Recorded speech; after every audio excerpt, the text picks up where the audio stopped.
Kane Williamson world cup से बाहर हो गए। जी हाँ, केन विलियमसन वर्ल्ड कप से बाहर हो गए। ये बहुत बड़ा जिसे कहते हैं धचका लग गया न्यूजीलैंड के बोर्ड के ऊपर। सारे लोग आईपीएल को जिसे कहते हैं क्रिटिसाइज कर रहे हैं, ब्लेम कर रहे हैं इस चीज के ऊपर। लेकिन मैं आपको एक चीज क्लियर बता दूं, इसमें आईपीएल का कोई कसूर नहीं है, क्योंकि इंजरीज बता के नहीं आती और कोई प्लेयर जिसे कहते हैं ना जानबूझ के अपने आप को इंजर्ड नहीं करता। आपके सामने ऋषभ पंत की एग्जांपल है, रोड एक्सीडेंट के अंदर उनका एक्सीडेंट हुआ, वो क्रिकेट से बाहर हो गए। जोनी बेस्टो आपके सामने एग्जांपल है, गोल्फ खेलते हुए जिसे कहते हैं वो इंजर्ड हुए, उसके बाद अभी तक वो क्रिकेट नहीं खेल पाए। जोफ्रा आर्चर आपके सामने जिसे कहते हैं बड़ी एग्जांपल है। तो ये इंजरीज आती रहती है, इसका मतलब ये नहीं है कि लोग जो कह रहे हैं कि आईपीएल की वजह से जिसे कहते हैं केन विलियमसन इंजर्ड हो गए। भाई आईपीएल तो अभी उसने खेली नहीं थी, अभी तो उसकी बल्लेबाजी भी नहीं आई थी, वो तो फील्ड करते हुए फ्यू रन को बचाते हुए इंजर्ड हो गया। तो कभी भी किसी भी चीज में ऐसे किसी को क्रिटिसाइज नहीं करना चाहिए।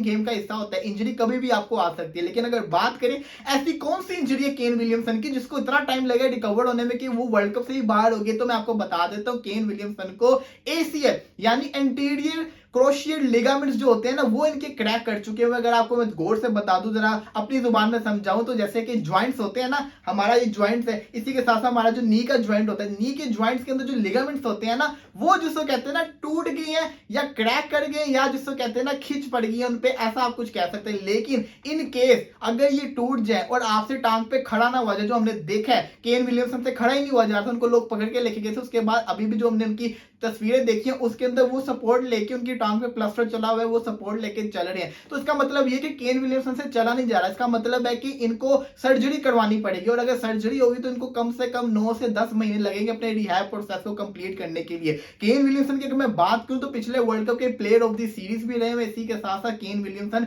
इस टाइम बड़ी जबरदस्त किस्म की फॉर्म के अंदर आए थे। पाकिस्तान में उन्होंने सेंचुरी मारी, उसके बाद न्यूजीलैंड में उन्होंने जबरदस्त किस्म की मैच विनिंग परफॉर्मेंसेस दिखाई थी, श्रीलंका के खिलाफ भी मैच विनिंग परफॉर्मेंस थी और बड़ा जिसे कहते हैं ना पॉजिटिव वाइब के साथ आईपीएल खेलने ऐसे। लेकिन अनलकीली जिसको कहते हैं वो अनफिट हो गए और अब वो वर्ल्ड कप भी नहीं खेल सकते। मैं समझता हूं न्यूजीलैंड के लिए बहुत बड़ा धचका लग चुका है न्यूजीलैंड की क्रिकेट के लिए, क्योंकि केन विलियमसन एक तो कैप्टन भी थे, बड़ा कैप्टन जिसने हमेशा बड़े टूर्नामेंट के अंदर नॉकआउट्स में पहुंचा है। तो ये बहुत बड़ा धचका लग चुका है न्यूजीलैंड के लिए। इसी के साथ साथ उनका जो बैकबोन था, उनका वन डाउन का बेस्ट बल्लेबाज मैं समझता हूं, फैब फोर का जिसे कहते हैं जान और सबसे क्लासिकल प्लेयर, वो जिसे कहते हैं वर्ल्ड कप से बाहर हो गए। तो वर्ल्ड कप के लिए बहुत बड़ा धचका लग गया न्यूजीलैंड के लिए। न्यूजीलैंड को तो मैं समझता हूं कि वो तो परेशानी से बहुत बुरा उनका हाल हो जाएगा। और मैं यही कहूंगा कि बेशक आपको एफर्ट्स करने चाहिए, फील्ड के ऊपर एफर्ट्स करने चाहिए, रन्स बचाने चाहिए, लेकिन इतने खतरनाक एफर्ट्स भी ना करें कि आप जिससे कहते हैं अपने करियर को ही खत्म कर लें। इंशाल्लाह जिसे कहते हैं मैच के दौरान आपके साथ दोबारा जुड़ेंगे, तब तक के लिए इजाजत दीजिए। अल्लाह हाफिज।